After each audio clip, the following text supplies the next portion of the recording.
Adesso io volevo chiedere a Grazia di venire con noi e raccontarci brevemente. Lei mi ha detto non mi fare domande difficili, ma che domande difficili vuoi che ti faccia? Allora, vengo in mezzo a voi, anzi tu vieni in mezzo a noi, io ti verrò dall'altra parte adesso e parliamo un attimino di Giles come traduttore giornalistico. Allora, la prima domanda è anche, questo non te l'ho mai chiesto neanche, ma anche il Corriere si lamentava che lo pagasse poco o a quella parte andava bene? E un po', a dire la verità, qualche volta si lamentava che il Corriere insomma avrebbe dovuto ridiscutere un momentino i termini della cosa. Fammi capire, lui traduceva quotidianamente, perché Quotidianamente, sì. gli editoriali, come lavorava? Da lunedì a venerdì, in teoria.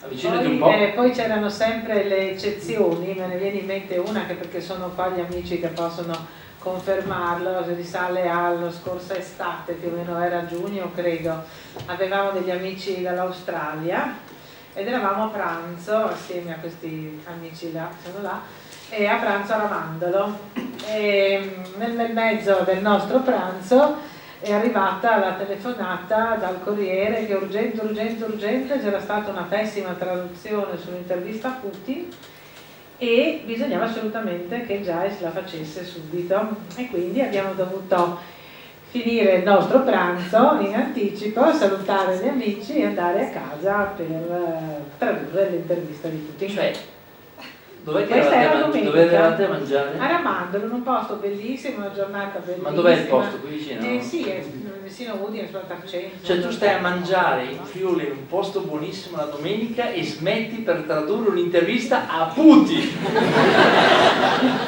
Perché altrimenti non so se sarebbe stato qualche crisi internazionale. No, ma questa non la sapevo anch'io, ma tra l'altro non metto in dubbio che questa è una notizia vera, siccome tra l'altro uno dei miei programmi sarà sulla Russia e sto discutendo anch'io con un certo mondo moscovita non facile, è interessante perché Putin e l'ufficio di Cremlino hanno capito subito che la parte che sarebbe, cioè quell'intervista diventava internazionale e la lettura a parte l'Italia era attraverso le parole del traduttore, quindi mi stai dicendo una roba molto interessante. Forse giugno. Sì, mi ricordo, l'intervista di Paolo Valentino, ne abbiamo parlato ieri sera di questa cosa qui, dell'intervista in sé, non sapevo della traduzione.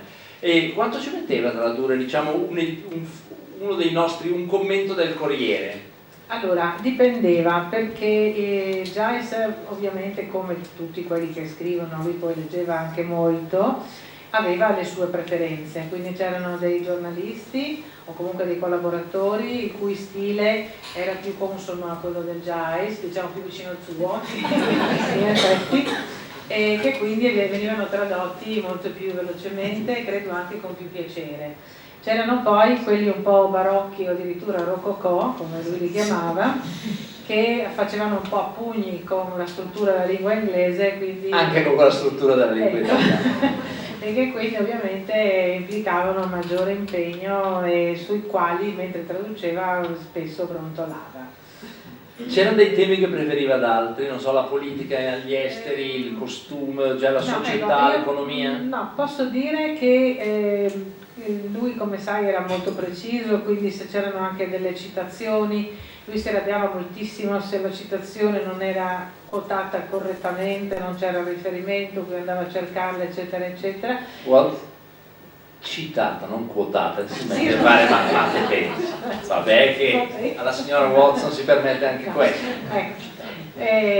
Quindi ecco, c'era, credo non avesse grosse preferenze, aveva però un momento o due all'anno in cui era nel panico e la cosa poi strana è che mentre noi abbiamo a casa dizionari di tutto, vi sfido a venire a casa mia e chiedere un qualunque argomento e c'è il dizionario o comunque il glossario, quando c'era Palazzo Pitti, la moda, ecco, per il Giles tradurre quei due articoli sulla moda era una cosa veramente straziante perché a lui non interessava minimamente, non ne sapeva nulla, non voleva e quindi lì lo dovevo un po' aiutare.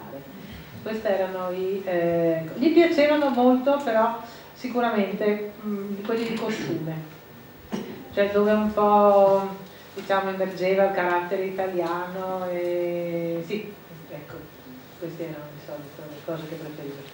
Quando vedeva le traduzioni degli altri sui giornali, questa è una cosa che non c'è, si accorgeva, faceva commenti oppure per lui?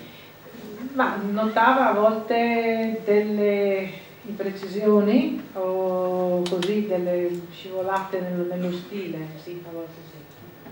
Perché io l'ho sempre chiamato un momentino che era troppo un po' puntiglioso, no? Il jazz è sempre stato molto fastidioso proprio, no? Quindi, no, che fastidio.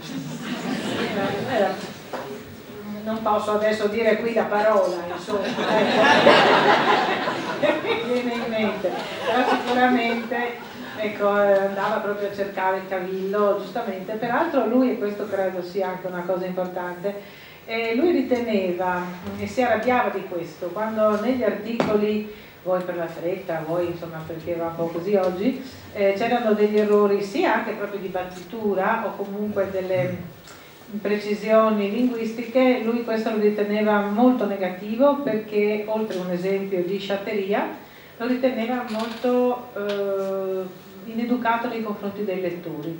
Ecco, secondo lui i lettori avevano bisogno, quindi meritavano l'attenzione e la cura. Una citazione: gli uomini pignoli sono pedanti, ma gli uomini precisi sono romantici. Sai chi l'ha scritto? No. Io.